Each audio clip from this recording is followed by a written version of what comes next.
Boa noite. Iniciamos agora mais uma palestra da quinzena. Vocês que já estão acompanhando a quinzena já sabem da minha gagueira. Hoje vai ser pior, porque eu estou muito emocionado, porque quando a gente imaginou essa quinzena, a base foram duas letras de música. Uma do Walter Franco, que é até a letra que está no cartaz, que é aquela Me Deixe Mudo. A gente tentou que o Walter Franco viesse, ele não veio, mas se comprometeu numa próxima vir. E a segunda música, que já me emocionava na minha adolescência, era o Sapo Cururu, do disco que o Maltner lançou em 72, quer dizer, eu já estou mais emocionado aí. Então, os erros vão acontecendo, você vai me corrigindo. Então, quando eu liguei para o Maltner para convidá-lo, não era para essa noite, seria uma noite especial dele com o Walter, só que a gente não conseguiu juntar isso. E nessa troca de e-mails, o Mário Magalhães, que está aqui à minha direita, que está lançando esse excelente livro, eu ainda estou no início, mas está com um ritmo muito bom de leitura, acho que eu vou ler isso rápido.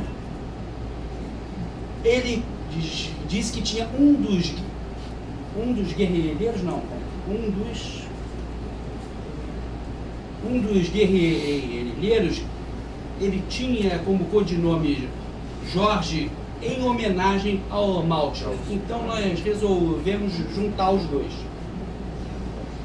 Então, para a gente começar, eu peço para o Maltner cantar um hino que ele fez para as esquerdas, que se chama A Bandeira do Partido. Boa noite. Essa música foi composta em 1958 e ela já foi cantada por vários partidos, o Partido Verde, o Partido Socialista, o Partido Comunista, a Ação Popular do Franco Montoro, e o José Genuíno até me contou há 2 anos, 3, que quando uma pessoa era torturada, mas ela não estava no seu estado medonho, pior, quer dizer, tinha sido uma tortura não tão fatal, eles anunciavam isso assobiando a bandeira do partido. Então, essa bandeira pertence a todos os partidos comunistas. E eu queria falar rapidamente, vou falar logo antes da música, que o que prevalece é a emoção. Então, o povo brasileiro, em sua unanimidade, os corações de todos os brasileiros e brasileiras repudiaram a tortura. E transcendendo qualquer divisão partidária, ideológica, religiosa, ela teve a sua repulsa total. E isso contribuiu muito para a democratização e transcendeu todas as fronteiras. Inclusive, quando Vladimir Herzog foi assassinado, o Rabino Sobel ligou para o cardeal Evaristo Arnes e todos se uniram em torno disso. Mas o mais comovente que eu queria relatar é uma coisa que me foi relatada pelo Jorge Cunha Lima, grande poeta e político também, que foi, nessa época, era secretário de Cultura do Estado de São Paulo durante o governo Franco Montoro. E me contou que no final do regime militar, porque tinha as monjas ursulinas. Essas monjas ursulinas são uma organização da Idade Média antiquíssima, e todo o quarteirão da Avenida Paulista Campo, o quarteirão inteiro, era propriedade dessas monjas ursulinas.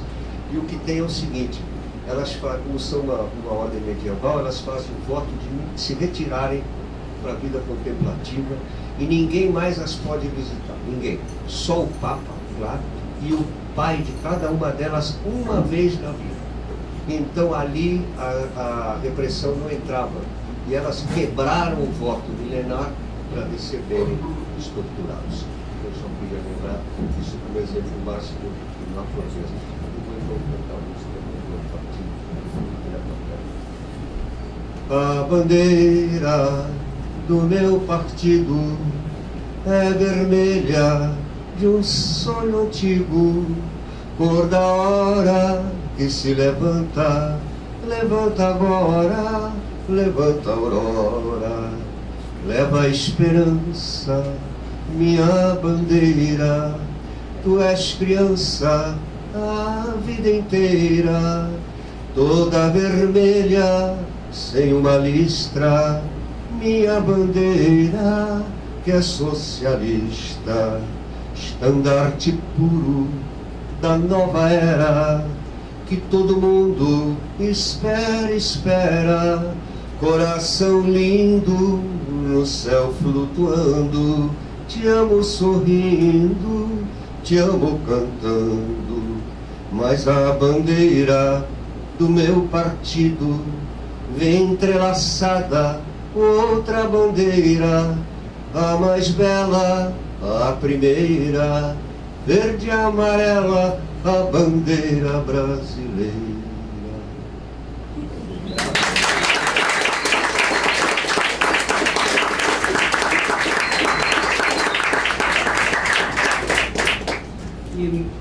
E no final, para a gente encerrar, ele canta então o Cururu, foi uma exigência contratual. Maltner, qual era a relação dos artistas, religiosos e até de alguns indivíduos com os movimentos políticos dos anos de chumbo? Era muito grande, muito intensa mesmo, porque a Revolução Cubana havia, né, sacudido todas as almas e era uma coisa que não tinha, como eu disse, fronteiras. Que tem até a teologia da libertação, que foi importantíssima, né? Dominicanos, budistas, então ali não havia fronteiras. E todos os artistas que eu conheço, eles tinham uma visão política na época. Imagina só, ainda havia as dores que estavam sendo cicatrizadas na Guerra Mundial e você estava já enfrentando a Guerra do Vietnã, ditaduras, então era um clima muito, digamos, agonal. E os poetas e todos, de música popular, todos liam filosofia. Aliás, Dolores Duran, que é homenageada agora, Dolores Duran, ela adorava ler Albert Camus e adorava principalmente Albert Camus, imagina, lia Sartre, Simone de Beauvoir também. Então as pessoas eram muito, a filosofia fazia parte dos currículos, tinha redação todos os dias para você, não só em português, em literatura, mas tinha também todas as outras matérias que tinham que ser escritas em termos de redação para você reproduzir o pensamento. Então uma intensa vida assim de...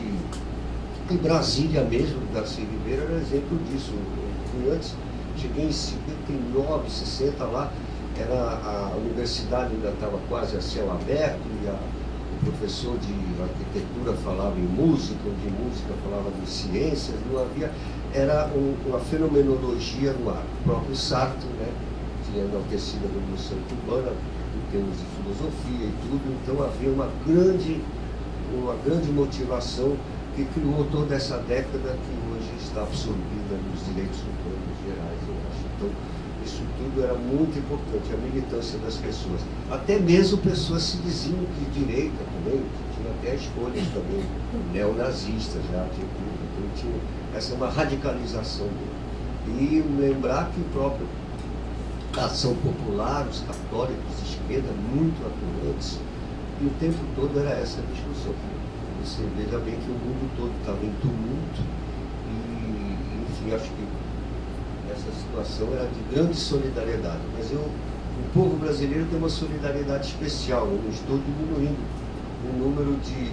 Mas se vocês pensarem, a ditadura, não estou diminuindo o terror de nenhuma tortura, mas é bom lembrar, a Argentina eliminou 30 mil, o Chile 40 mil, Aqui as cifras oficiais são de 300. Então, não é que não tenha havido terror, tem muito terror, mas em proporção, essa disposição brasileira fundamental da amálgama e de solidariedade contra a tortura teve um peso muito forte no Brasil, nesse sentido de solidariedade. E todos os artistas, naturalmente, estavam apoiando. Tanto que a prisão de Gil e Caetano foi sintomática, né? Ela ilustrou o ato número 5, né? E a partir daí começou essa perseguição. E inclusive a volta de Caetano e Gil comigo se deveu ao fato também de que o Brasil, pelo caminho da democratização, iria acabar com a ditadura. Então foi fundamental a música popular, nos shows que se seguiram, logo depois de 73. Ainda sob a Rasta Azul Médici, quando eu e o Gil voltamos, eu cheguei 6 meses antes, e através dos shows se fez grande atuação a favor da democracia, e esses shows tiveram seu clímax em Águas Claras. E foram shows que, antes do show, durante o show, depois do show, se falava de política. Enfim, o tempo todo a gente falava disso, e está refletido nas músicas de todo mundo, não preciso dizer, Geraldo Van Greve, Walter Franco, acho que todos ali, o próprio Macalé organizando depois da Fono 73, é interessante notar esse cruzamento entre a linha dura, dominante, que é a Rasta Azul Médici, e a linha castelista. A Fono 73, hoje Universal, tem um disco, CD, e sobrou um filminho ali. Então tem cenas inimagináveis na própria época, que era o Gil, por exemplo, sentado em frente ao Chico Buarque, o Chico Buarque não podendo cantar o Cálice, a letra. Então ele entoava e Gil fica falando cálice, cálice, no sentido de calha a boca, calha a boca. Até o final teve essa luta entre a linha dura e a não dura, até quando o Gil fez a versão do Bob Marley, Woman Don't Cry, né? Tudo isso também era, mas nada impediu a democratização. Com todas essas forças e fora as tragédias terríveis do Araguaia, e todas as torturas do próprio Rubens Paiva, e isso tudo, mas o que saiu vitorioso foi essa solidariedade dos direitos humanos e do coração humanista do Brasil, que repudiou as torturas, elas se tornaram um símbolo evidente da luta contra a ditadura.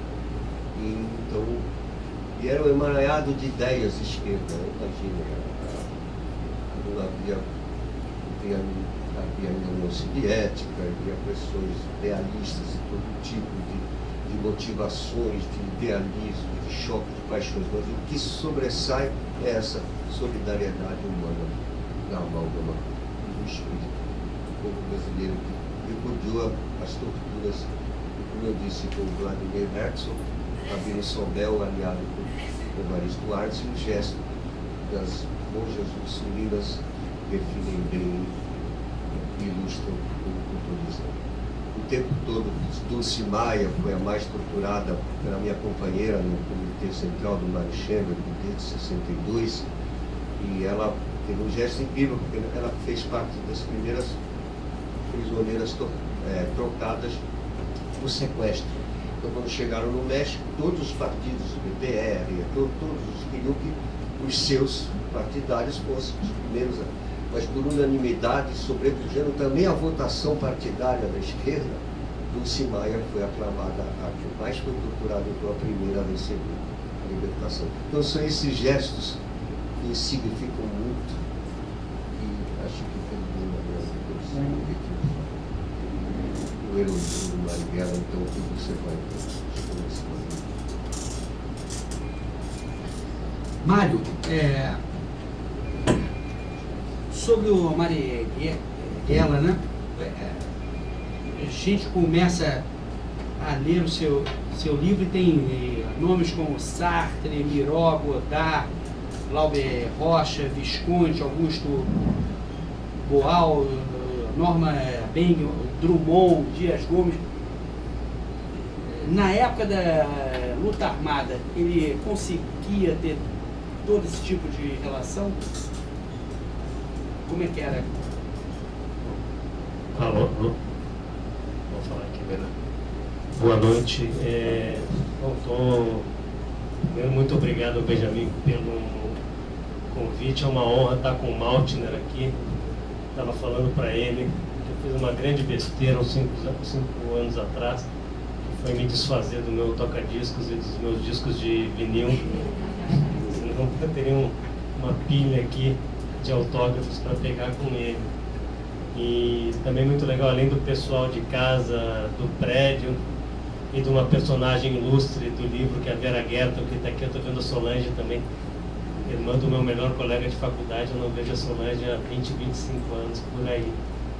Então, respondendo, tem toda essa galera no livro e tem o Maltner, porque o comandante militar da organização guerrilheira fundada pelo Marighella em 67, chamada ALN, Ação Libertadora Nacional, comandante militar aqui no Rio, o Domingos Fernandes, o cara era o maior fã do Maltner. Aí, no jornalzinho dos estudantes da escola técnica, ele assinava com um codinome chamado GDI, de Caos, com K, né, que era o movimento do Maltner. E o nome de guerra dele era Jorge.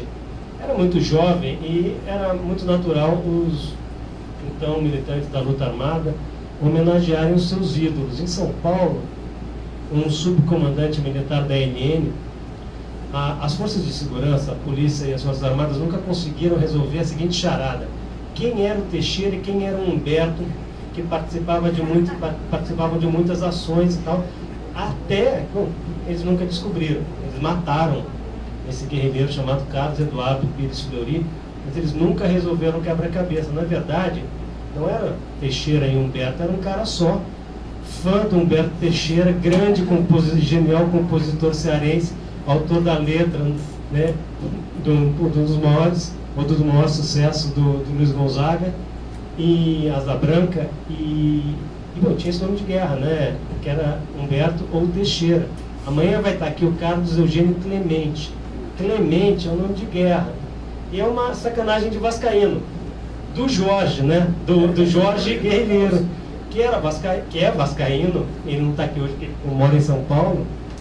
E o Carlos Eugênio é Flamengo, o Clemente é Flamengo. Em 66 teve os mais velhos, mesmo os mais novos já devem ter ouvido falar, o Flamengo estava perdendo a final para o Bangu do Campeonato Carioca. É um grande sujeito chamado Almir Pernambuquinho, que morreu a tiro aqui na Avenida Atlântica numa briga de bar. O Almir jogava no Flamengo, a gente estava levando um banho, a gente Flamengo, né? Eu tinha 2 anos, não estava lá, mas levando um banho, o pessoal do Bangu humilhando, aí o Clemente, o Almir Pernambuquinho acabou com o jogo, né, brigou contra o time inteiro do Bangu, no qual tinha um cara chamado Ari Clemente, um jogador, tinha passado pelo Corinthians, e o vascaíno, para sacanear o rubro-negro, botou o nome de Clemente. Hoje o Carlos Eugênio assume o nome de, né, Carlos Eugênio Clemente. Então, tinha muitas dessas homenagens, e bom, era parte da vida das pessoas. O balanço, esse livro, que me tomou 9 anos de trabalho, acabo de ter uma ótima notícia. Embora ele só tenha chegado até agora a 5 capitais brasileiras, a primeira edição de 12 mil exemplares se foi. Amanhã a primeira reimpressão vai para a gráfica. E quer dizer, falei para um colega agora, ele falou, ainda dizem que os brasileiros não gostam de história, né? E o balanço que a gente faz da luta armada, que teve no Marighella, o principal personagem no Brasil, e fez dele, segundo a própria CIA, o sucessor do Che Guevara no imaginário de movimentos contestatórios do planeta inteiro. Bom, a luta armada foi derrotada, e a imagem que a gente tem, e que não está muito longe da verdade, é que socialmente a luta armada foi muito isolada, né? Mas ela tinha laços, um rastro, uma rede muito maior do que eu supunha quando em 2003 eu comecei a investigação que resultou nesse livro. Vamos lá, nomes, por exemplo. Sartre, na revista Letã Moderna do Sartre, de novembro de 69, ele publicou 5 textos do Marighella, que foram entregues para ele em Roma por 2 pessoas, uma delas o atual senador Aloysio Nunes Ferreira Filho. O Miró deu uma série de desenhos dele para a ELN leiloar na Europa para fazer finanças. O Visconti deu dinheiro. O Godard estava filmando Vento do Leste, deu dinheiro. Do orçamento do filme, a gente vê o filme, já vê que o filme é pobre, né? Mas ele separou uma grana e deu para a ELN, deu na mão de quem? De um colaborador intenso da organização, um gênio chamado Glauber Rocha, que tinha estudado na Bahia, no ginásio da Bahia, a mesma escola do Marighella, e que escrevia para os amigos cubanos, como está no livro, dizendo, olha, a Revolução no Brasil é com Marighella. O Glauber depois ia querer filmar a Norma Bengel pelada na Cordilheira dos Andes, segurando um cartaz do Marighella, e não estava, quer dizer, a Norma Bengel não estaria ali de graça. A Norma Bengel também era colaboradora da LN. O Boal, o Benjamin falou no Boal. O Boal levou mensagem do Marighella para Cuba, tratando do treinamento de guerrilheiros na Coreia do Norte. Tudo bem, não é como hoje é muito assustador, mas na época já era uma barra muito pesada. Então, era uma rede muito ampla, muito maior do que a gente imagina. Por exemplo, 68 em São Paulo, o Boal vai estrear a Feira Paulista de Opinião, um grande espetáculo teatral. A Justiça proíbe, quer dizer, eles impuseram 300 cortes, né? Mas não proibiram, 300 cortes só no roteiro. Aí foi feito todo um movimento pela liberação. Esse movimento, bom, o Boal da LN e amigo do Marighella. Um movimento pela liberação do espetáculo foi conduzido por um jovem jornalista e frade dominicano chamado Frei Beto. E o espetáculo foi encenado porque houve um juiz que liberou o espetáculo, que é o Dr. Lacombe, Américo Lourenço Maciel Lacombe. Hoje ele é o presidente dessa Comissão de Ética Pública. Muito bem, ele liberou. Ele também era colaborador da ELN, ou seja, a ELN no movimento desse estava no artista, estava no chefe da campanha e estava no juiz que libera. Era algo que era muito mais amplo do que a gente sabe hoje. E tinha, além de todas as simpatias, como o Caetano Veloso, já escreveu muito sobre isso, e do Chico Buarque, também se criavam mitologias. Por exemplo, tem gente que até hoje acha que o Gil, num disco que o Caetano fez antes de ir para o exílio, em 69, no final, eu me lembro que era o final do lado A, a última faixa alfômega, com 1 minuto e 32, entra um back vocal do Gil, e a gente ouve direitinho, ia mamar Marighella, mas é mito. Eu entrevistei o Gil para o livro quando ele era ministro em Brasília, faz tempo, né, que esse livro estava sendo gestado, e o Gil assegura que é uma onomatopeia, mas que coincidentemente as sílabas parecem muito, né? E de fato, ele e o Caetano tinham acabado de sair da prisão no Carnaval de 69, né? Estavam fazendo os discos para fazer arrecadar uma grana para poder viajar. Ele não ia fazer isso, mas essa história, quer dizer, essa ideia, ela ficou na memória de muita gente. Marighella, na verdade, ele na luta armada, ele ganha a projeção mundial.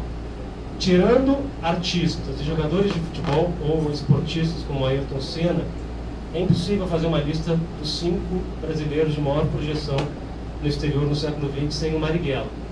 E é isso que, bom, está no subtítulo do livro Guerrilheiro que Incendiou o Mundo.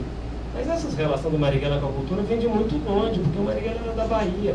O Marighella ficou famoso na Bahia em 1929, não é pela política, não. Ele ficou famoso porque ele respondeu uma prova de física em versos na escola. A prova é conhecida e está na íntegra no livro. O que eu descobri foi a correção, que a mitologia marighellista, aí a mitologia a favor, que ele fica, o personagem oscila na mitologia contra e a favor. O que eu descobri foi a correção do professor. O professor não deu 10, ao contrário do que diz a lenda, mas ele corrigiu em versos também. E ele elogia a forma do Marighella, mas estava tudo errado, né? Eu consegui a nota final, isso é 29, passou e tal, mas ele não tirou 10. Marighella, gente, ele foi preso em 36 e ele ficou em cana com um sujeito que depois escreveu um livro chamado Memórias do Cárcere e viraram grandes amigos e camaradas, Graciliano Ramos. Em 1946, na Constituinte, o Marighella era membro da mesa, que se chamava na época de Comissão de Polícia, que rendeu um título que é um comunista na Comissão de Polícia, né? E ele era o ghostwriter da bancada comunista, muito atuante, junto com quem? Com outro amigão dele, mais amigo ainda, que era o Jorge Amado. E aprontavam muito, faziam muita molecagem. Marighella era um cara, ele tinha certas características numa época de... Imagina a Constituinte de 46, o Carlos Lacerda, que escrevia assim. Tinha um deputado muito conservador, Monsenhor Arruda Câmara, ele andava de batina em cada perna, uma cartucheira, uma arma. E ele começava todos os discursos, segundo Lacerda, assim: em noite chuvosa e lúgubre, muito bem. Aí ele era contra o divórcio, claro que o divórcio não passou na Constituinte de 46, né? Mas o Marighella derrotado, né? Ele que fez a defesa do direito ao divórcio, ele fez o seguinte discurso: olha, tudo bem, vocês são contra o divórcio, vocês ganharam, vocês são maioria aqui, mas as mulheres já resolveram, não tinha nenhuma mulher constituinte, hein? E Negro Retinto tinha um, que era da bancada do Marighella. Ele falou: não, tudo bem, vocês aprovaram aqui, mas as mulheres já resolveram esse problema há muito tempo, enfeitando essas lindas cabeças de vocês, né? Tem outras passagens assim, das amizades do Marighella. Pô, Maltner citou Dolores. Hoje Dolores está na capa do caderno, do segundo caderno e da Ilustrada. Muito bem. Tem uma história da Dolores no livro que é uma história espetacular, quer dizer, barra pesada. A Dolores foi para uma excursão na União Soviética em 58. O Brasil não tinha relações diplomáticas, organizada por Jorge Goulart e Nora Ney, casal íntimo do Marighella, que tinha até a chave do apartamento deles no Morro da Viúva, aquele prédio do Flamengo, que o clube está quebrado, né, está sendo vendido para o Ike Batista agora. Marighella, eles moravam lá, o casal, eles foram para a União Soviética, com a Dolores. O maestro tinha 25 anos, ainda me entrevistei, se chamava Paulo Moura, e não sabia que quem organizou essa excursão foi o Marighella. E isso não ficou registrado na história. E a Dolores voltou antes da hora. Por quê? Porque a Dolores começou, muito sincera, né, aqueles programas oficiais do soviético: vamos visitar a múmia do Lenin, né? Pô, aí a Dolores chegava, pô, tanto de brincadeira, né? Eu vim para cá para cantar, não, eu vim para, né, esse tipo de coisa. Para quem que o Jorge Goulart pediu socorro? Por uma das polícias políticas mais aterrorizantes do mundo, o KGB, Conselho de Segurança do Estado. Botaram ela no primeiro avião para Paris. Logo, ela cantou um pouquinho na noite de Paris, logo voltou para cá, em semanas morreu. O Marighella levou um tiro no peito, abriu 3 buracos no corpo no dia 9 de maio de 64, um cinema que não tem mais lá na Praça das Penhas, Cineesc, Tijuca. Na véspera ele apareceu no Jardim Botânico, aqui na casa de 2 amigos, um camarada dele, Dias Gomes, e da mulher, Janete Claire. Pô, o Dias pensou, né? 8 de maio de 64, está chegando aqui com um manifesto, né, contra a ditadura, os generais que tomaram o poder. Nada. Foi mostrar o último pacote de poemas feitos para ver o que o Dias achava, né? E, quer dizer, eram muitas e muitas conexões. Todo mundo que... O Maltner citou Darcy Ribeiro, grande amigo do Marighella. O Darcy, em 45, dirigia a célula dos motorneiros de bonde do Partido Comunista em São Paulo. O Maltner falou do Araguaia. O comandante militar do Araguaia se chamava Maurício Grabois. Tem uma foto dele no livro. Tem 2, na verdade, mas a foto dele é ele com 18 anos, no tiro de guerra lá na Bahia, que o Marighella o Marighella com a cabeça raspada. Ele usava cabelo punk, 50 anos antes dos punks existirem. O Paulo Francis, quando conheceu, pensou que ele raspava do lado. Mas depois, esse cara é o último dos moicanos. Mas o Maurício Grabois está aqui. Nessa foto, o Marighella está careca, com a perna estendida e com o cap no coturno, né, fazendo graça. Então, já tomei muito tempo aqui. Quer dizer, esse mundo marighellista, ele é muito mais amplo do que a gente imagina. E o livro, eu só queria fazer um registro. Quem achar que lendo a história do Marighella, que isso é uma geografia, quer dizer, a promoção do protagonista, vai se frustrar. E quem quiser também um libelo contra ele, vai se frustrar também. É um trabalho de repórter. Eu não tenho veleidades nem de promotor contra o Marighella, nem de advogado, muito menos de juiz. Então, o meu trabalho foi contar uma história, tentando fornecer elementos para cada um tirar suas próprias conclusões. Então tem muitos momentos que quem gosta do Marighella vai gostar mais ainda. Tem muitos momentos que quem não gosta vai gostar menos ainda. Por exemplo, tem um mensalão aí, né? Um mensalão que era entregue na casa do ex-governador de São Paulo, Ademar de Barros, rouba, mas faz, entregue na casa do arquiteto Vila Nova Artigas e ia para o bolso do Marighella, que, no entanto, era um cara que, quando era deputado federal, o cinto arrebentou, ele não tinha dinheiro para comprar um cinto, usava uma cordinha, porque ele dava 92% do salário do Partido Comunista. Então, quer dizer, são relatos de repórter. A vida do Marighella foi uma vida marcada pela ação. Então, eu tentei escrever um romance, porém escrupulosamente baseado em fatos reais. Então, tem ação, tem aventura, tem drama, tem humor, ele era muito engraçado, tem paixões e amores, é um homem que viveu, o coração dele era do tamanho das mãos gigantescas dele, É um livro com muitas histórias, é um livro de 40 anos de história trepidante do Brasil e do mundo. Ou seja, ele teve uma vida de tirar o fôlego, e o desafio que eu me impus foi fazer um livro que tivesse esse mesmo espírito. Não é à toa que uma das epígrafes é do Goethe no Fausto, que é ao princípio era a ação, e a outra é um convite. Sempre trabalhei, né, em jornal com, do meu lado, uma frase do Jean-Luc Godard, que por acaso deveria saber depois, né, que teu dinheiro aí para o Marighella, que é uma frase longa, é a primeira epígrafe, mas cujo núcleo dela é o seguinte: as pessoas são muito mais interessantes do que as ideias que elas inventam. Ou seja, a vida do Marighella foi muito mais apaixonante, muito mais trepidante do que qualquer ideia que ele tenha defendido e batalhado por elas, por mais que isso seja uma questão fundamental e esteja exposto no livro da forma mais explícita possível.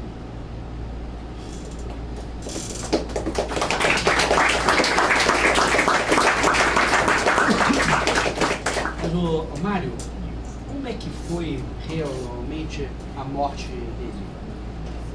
A morte, porque tem algumas versões. Ele foi morto fora do carro, dentro do Fusca, tinha umas coisas meio assim, então ainda nebulosas, ou isso já está bem esclarecido? Quem deu o ponto foram os dominicanos? Você descobriu alguma coisa a mais com relação ao fim? O livro ele é escrito na narrativa clássica, mas tem algumas reflexões. Uma delas eu faço, que é a seguinte: informação obtida mediante tortura, a responsabilidade é do Estado por meio do seu agente, que é o torturador, ponto. Então, quer dizer, quem matou Marighella foi a ditadura. Como o livro revela, pela primeira vez ele estava desarmado. Foram pelo menos 29 policiais que participaram da operação. O livro... Bom, é o seguinte, gente, o livro é fundamentado em documentos secretos de arquivos públicos e privados da Rússia, da República Tcheca, dos Estados Unidos, do Paraguai e principalmente do Brasil. Foram entrevistadas 256 pessoas, das quais quase 30 já morreram. Fiquem tranquilos, eu não sou pé frio. Todos na base dos 80, 90 anos, quase 100 anos. Foram lidas mais de 70 mil páginas de documentos, a bibliografia de 600 títulos. E ao final do livro, a história tem 560 páginas. Ao final, para quem eu considero um direito, eu fui ombudsman da Folha de São Paulo, então eu penso sempre no direito do leitor. Acho que é um direito do leitor saber de onde eu tirei cada informação. Ou seja, para narrar, Maltner, que o sangue que escorreu na boca do Marighella em 64 no cinema tinha gosto adocicado, ao contrário da minha mãe, eu não sou espírita. Então, eu tenho uma fonte ali, né? O Marighella escreveu sobre isso e contou. Então, no final, há 2.560 notas sobre fontes, cronológicas, capítulo por capítulo, sem, com respeito aos acadêmicos, sem os numerozinhos de referência, para não atrapalhar a fluência da leitura. Muito bem. O que eu sei hoje, o que se sabe hoje? A pergunta não é como a ditadura chegou a Marighella por meio dos dominicanos, é como demorou tanto. Porque eu descobri um relatório que mostra que, por meio de um infiltrado do DOPS de São Paulo, de uma turma de infiltrados coordenada, antes do golpe, pelo tio do Delfim Neto, que foi um policial célebre lá em São Paulo, Luiz Apolônio, desde 68 já era montada a campana na porta do convento dos dominicanos em São Paulo, esperando Marighella. Então, eles sabiam dessa conexão desde 68. A CIA teve Marighella 6 meses na mão. Marighella viajou para reuniões rurais onde seria implantada a guerrilha rural, tendo como motorista um informante do Serviço Secreto Americano. O Fusquinha no qual Marighella viajou tinha a prestação paga pelo consulado americano em São Paulo. Tudo isso é documentado, não é disso que diz. Em relação à morte dele, está contado em detalhes como se chega ao Marighella, o que é. O livro não é um livro, um relato de torturas e barbáries, mas aí a morte dele está contado em detalhes o que foi feito com os dominicanos, como mataram Marighella, e pela primeira vez uma apuração, além de ter todo o lado de quem teve com Marighella às 7h15, Marighella foi morto às 8 da noite, na Alameda Casa Branca Jardins, em São Paulo. Às 7h15 ele teve um encontro no Tatuapé. Eu tive com um cara que teve com ele, que até hoje usa o nome falso, mora em Belo Horizonte. Tive com um sujeito, na Tião, Otávio Ângelo. Às 7h30 ele ligou para a última pessoa que se tem notícia, que tenha sido a pessoa com quem ele falou em São Paulo. Dona Suzana Sampaio estava no lançamento do livro a semana passada em São Paulo. E o Marighella era muito engraçado, né? Como é que ela atende?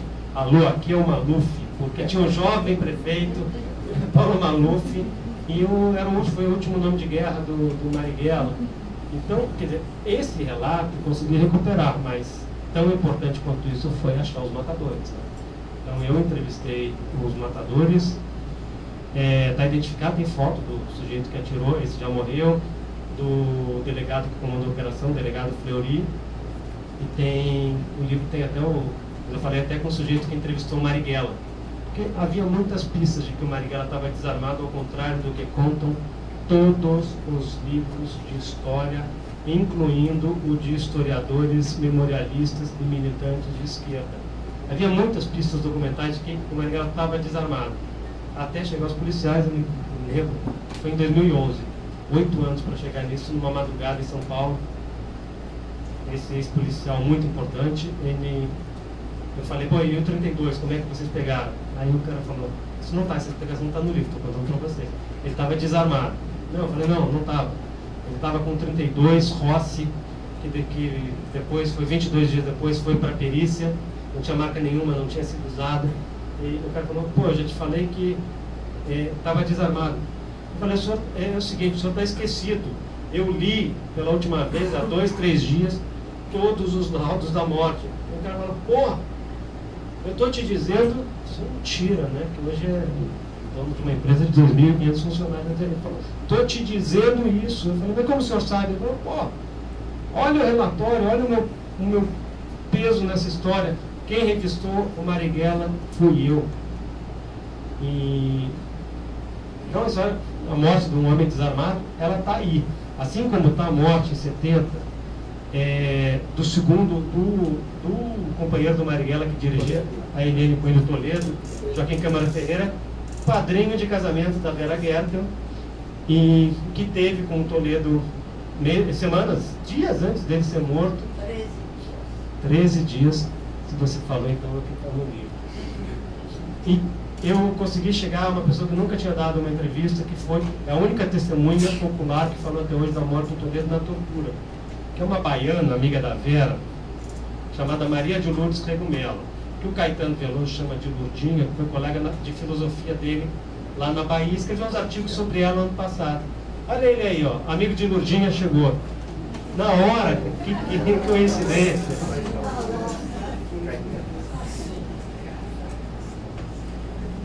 Bem-vindo.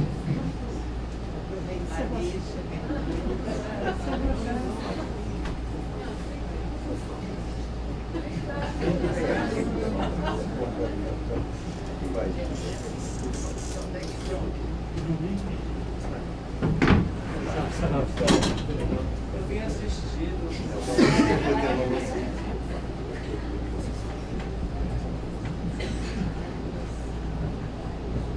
Mais humilde aqui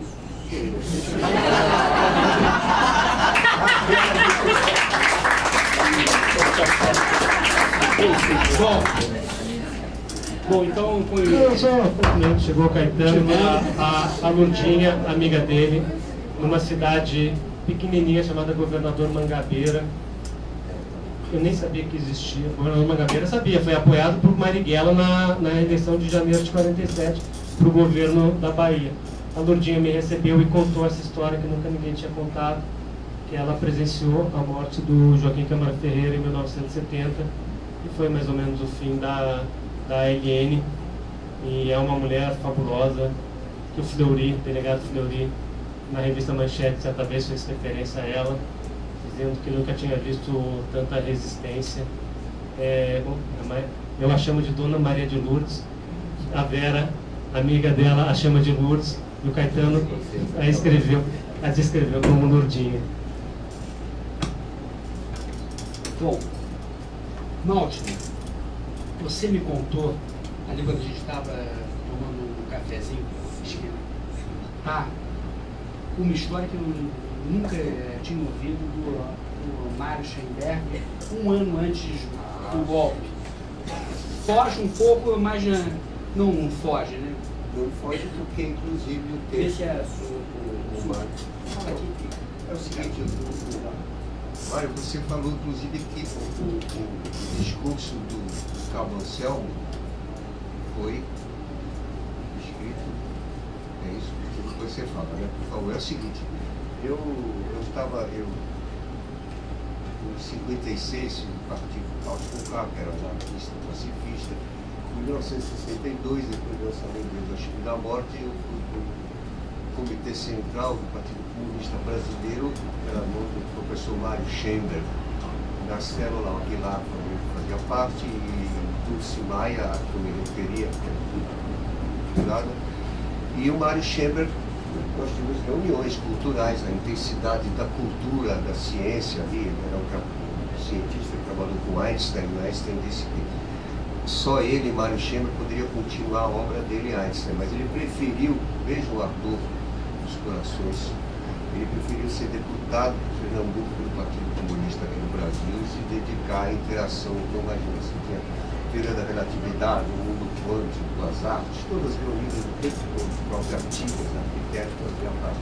Mas é o seguinte, um ano antes do golpe acontecer, nós sabíamos, eu encontrei o professor Mário Schemberg tombado, chamado o braço dele, e ele disse, está tudo acabado. Eu falei, por quê? Isso é um ano antes do golpe de 64. Eu vou telefonar pela última vez, pela quarta vez, o Darcy Ribeiro, que era chefe da Casa Civil do João Goulart. Então ele começou o telefonema dizendo, olha, são ordens de Moscou. Aí eu estremeci, porque jamais alguém diria, a ordens de Moscou era para realmente chocar o Darcy Ribeiro. Ele disse assim, porque o Cabo Anselmo havia exibido o filme do Eisenstein, entusiasmado, e a Revolução Cubana estava na cabeça de todos, e eles prenderam os oficiais, e os cabos e sargentos revoltosos da Marinha, praça, se declararam num sindicato aberto. E a conversação foi para cá, para lá, e não se resolvia nada. E o Mário Schemberg continuou o telefonema dizendo assim, são ordens de Moscou. Estará tudo acabado, vocês têm que imediatamente prender os cabos e sargentos revoltosos. Inclusive usou esse adjetivo, revoltoso. Mas mais importante que isso é vocês libertarem os oficiais imediatamente, pedindo perdão de joelhos. Eu vou repetir, pedindo perdão de joelhos. Aí do lado de lá, acabou tudo. Um ano antes nós sabíamos que ia ter o golpe, na semana seguinte tinha um avião para a Tchecoslováquia pronto, para que se nós quiséssemos sair, ninguém saiu, o Mário Schemberg ficou, mesmo porque ele sabia fazer a bomba atômica, ele também ficava lá depois de 64, eu também fiquei, o Aguilar. Mas o único de nós, o Artigas também não foi, né? Quem foi o professor Burza, que era um psiquiatra muito interessante, ele usava métodos pavlovianos de transformar o homossexual em heterossexual com choque. Mas isso é só para não é qualquer. Mas ele foi para Tchecoslováquia, ele foi um. Nós ficamos sabendo um ano e sem poder falar para ninguém, porque aqui não era uma coisa. E na segunda semana veio o general do segundo exército dizer, o que vocês fizeram? O exército era legalista, 88% estavam preparados para ser dos tratores, a próxima taxa de indústria automobilística, tem esse detalhe, inclusive. Vocês quebraram, vocês fizeram a única coisa que não podia ser feita, quebrar a hierarquia do exército. Mas não fomos nós, foi todo o resto da esquerda, católicos, todo mundo, menos o Partido Comunista Brasileiro, que se apoiava Batista ainda, foi passado, mas já estávamos, porque, enfim, era essa a situação. Então, um ano antes sabíamos disso, ficamos, continuamos, e eu fui exilado em 65, porque eu insisti, eu lançava um livro, um disco de canções de protesto, mas o que impressiona é isso, essa visão da extensão do entusiasmo da Revolução Cubana, e todos os intelectuais, inclusive Jorge Cunha Lima, do partidos católicos, estavam apoiando essa história por causa da emoção explodindo. Né? Enfim, esse fato é muito interessante, porque mostrava o quanto a esquerda estava dominando os corações do mundo todo, do Brasil inteiro, uma emoção. O próprio Sartre, Furacão sobre Cuba, né? Ele é o maior propagandista disso. E eu me lembro até de uma coisa curiosa, ele foi saudado, ele foi visitar São Paulo, depois dessa coisa, e ele ficou hospedado na fazenda dos Mesquitas, que são os donos do estado de São Paulo. Estadão. Aí ele até comentou assim: puxa, eu nunca fiquei na fazenda de um senhor medieval, coitado. Mas enfim, só estou contando coisa. E essa paixão, então, que eles passavam por toda a esquerda e era muito difícil você encontrar. Inclusive, a situação era tão incendiária que, na época, Nikita Khrushchev, que tinha decretado a coexistência pacífica, não precisava mais ser ateu para ser membro do partido, podia ser católico, podia ter pasolina e tudo. Mais ainda, começou a desestalinização. Mas, por causa da Revolução Cubana, por causa dos mísseis, depois, a perestroika, que devia ter saído naquela época, que era uma coisa, foi ultrapassada, voltando o Brezhnev do comando da União Soviética, no stalinista. Depois de meio século, durou. Quando chegou a perestroika, já era tarde, não quiseram esperar. Enfim, essa história tudo tem a ver com esse entrelaçamento. Mas eu queria dizer que o entrelaçamento de poetas, artistas, era o tempo todo com os militantes. Os próprios militantes eram poetas. Imagina, o que era o Partido Comunista, o Partido Socialista? Um bando de poetas, escritores, sonhadores, filósofos, até hoje, então, essa efervescência. E a Escola de Teatro da Bahia, Caetano, Luiz Carlos Marciano, tudo, e as principais vítimas da ditadura no campo da cultura foi o Caetano e Gil presos depois do ato 5. Então tudo está intimamente entrelaçado em mais coisas que ainda não posso ver. Essa foi boa. Bom, não estava aqui no script, mas eu vou pedir permissão do Caetano fazer uma pergunta a ele sobre Marighella, se ele teve alguma vivência, conhecimento com Marighella.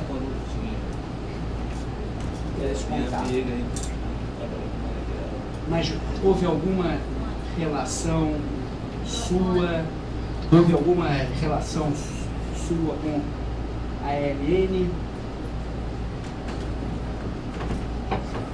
Apenas a Lourdinha, em conversa comigo, me pediu que prometesse prestar apoio logístico e eu concordei.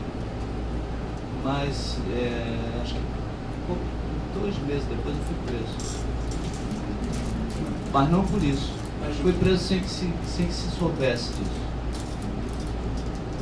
Mas de que tratava esse apoio? Apoio logístico à guerrilha.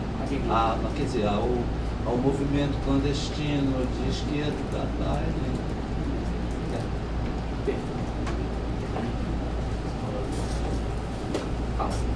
Só uma coincidência, sabe? A mãe do Marighella, Dona Maria Rita, filha de escravos, neta de africanos Hausás. Hausás eram malês africanos muçulmanos que comandaram a maior sublevação de escravos da história das Américas, a Revolta dos Malês, em 1835. Dona Maria Rita nasceu em Santo Amaro em maio de 1888, mês da abolição, que fazia com que ela sempre resmungasse. Ela teve 8 filhos, né? Escapei da escravidão, mas não escapei de ser escravo de vocês. É curioso que, aliás, africanos também foram do Recôncavo para a cidade da Bahia, para Salvador, para o levante de 1835.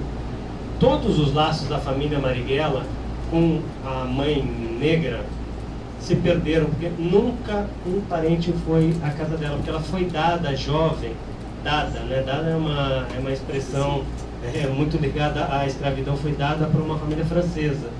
E aí até a mãe, a avó italiana do Marighella, ia de São Paulo visitar a família, nunca apareceu ninguém, eles nunca conseguiram estabelecer os laços, tanto que o Marighella dizia que era descendente de Hausás, e mesmo isso não é documentação. Eu entreguei para o professor João José Reis, o maior especialista em malês do país, a foto dos irmãos, né? E como eram 8 muito magrinhos, muito altos, né? Falou, não, pode gravar, que são malês. Mas ela, de Santo Amaro, nunca se soube nada, assim, se apagou tudo, que tem muito a ver com as dificuldades para contar a história negra no Brasil, até porque os documentos foram queimados, né? Do pai do Marighella, a documentação do Porto está lá, eu achei. Ele desembarcou em 1907 em Salvador adulto. Para quem gosta de coincidências, no dia 4 de novembro, que me permitiu ver qual era o vento e a temperatura na hora em que o navio chegou. Para quem gosta de coincidência, foi 1907, 4 de novembro. E o primogênito dele viria a ser morto no 4 de novembro. Bom, hoje a gente não vai fazer aquela sessão de perguntas, porque nós vamos agora pedir para o Maltner terminar com o Sapo Cururu, que é a origem de toda a quinzena, né? Essa singela e muito impactante música que eu ouvia quando criança. Um maior prazer, e quero dizer que essa música ela foi recolhida e apresentada para mim pela esposa do Chião Francisco Guarnieri, que ela é, então eu passou essa cidade da Paraíba. Ela disse o seguinte: este sapo cururu não anda de bicicleta, mas ele anda dizendo que a lua é careca. Se a lua fosse careca, ela usava cabeleira. Mas como é bonita a bandeira brasileira, mas como é bonita a bandeira brasileira.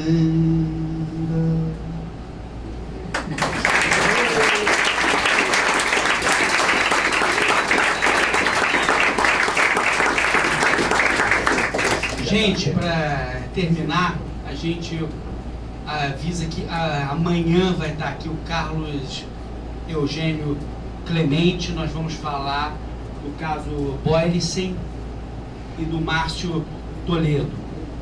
Na quarta vai estar o Ferreira Goulart falando sobre a intelectualidade na ditadura.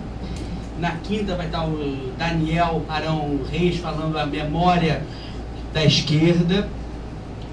E no domingo vai estar o Audálio Dantas, que ele era presidente do sindicato dos jornalistas quando o Herzog foi morto. E no dia 12 a gente vai ter aqui a Cristina Chacel, que fez uma pesquisa bastante emocionada do Beto, que era aquele Carlos Alberto de Freitas Soares, que foi o companheiro de armas da presidente Dilma. Agradeço a todos. Obrigado.